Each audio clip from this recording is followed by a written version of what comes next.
Sam, thank you. And after the gathering near Talent City Hall today, Representative Pam Marsh announced that she sent a testimony letter to the Public Utilities Commission about the power outages in Talent. And joining us live right now to talk about that testimony is State Representative Marsh. Thank you so much for taking the time to sit down with us today. Oh, thank you for having me. And Representative Marsh, as we just mentioned, you sent a letter of testimony to the Public Utilities Commission this week about the power outages in Talent. Can you share what was in that letter?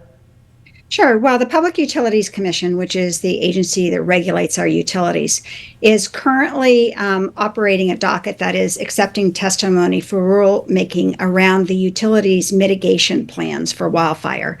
So my input to them was really based on our experience here in the Rogue Valley. And I submitted a couple of comments. The one that's most relevant to Talent is to note that we need to understand that baked into our utilities planning for wildfire should be the ability for local communities to really operate their own power grid. We understand that impending wildfire, the risks associated with wildfire, are probably going to mean that we're going to experience more outages. So we need to have the opportunity to build microgrids, to use storage systems, so that when the larger grid goes out, we can still keep our community functioning. And that's the input that I shared. Thanks for sharing with us. And Representative Marsh, another question is, what have you been hearing from some Southern Oregon residents that you represent? Well, clearly people are very upset about all of the outages. They've had a lot of life disrupted when the power goes out.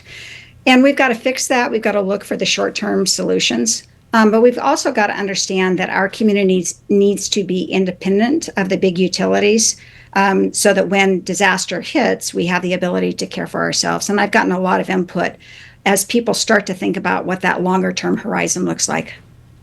And we just heard from some representatives that were worried about their health and safety, how they were getting water if they had a well system, how they're keeping oxygen or CPAP machines on at night. We've also heard from businesses in the past that have lost some of their food in power outages that lasted overnight. And Representative Marsh, the last question I have for you is just, as a resident yourself, what has your experience been like with Pacific Power?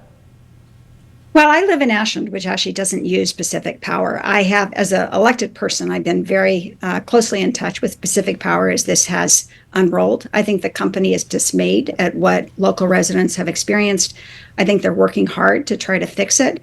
And again, I think it's really important that we keep our eye on a longer-term solution, which recognizes the sensitivities of the grid and allows our communities to keep functioning.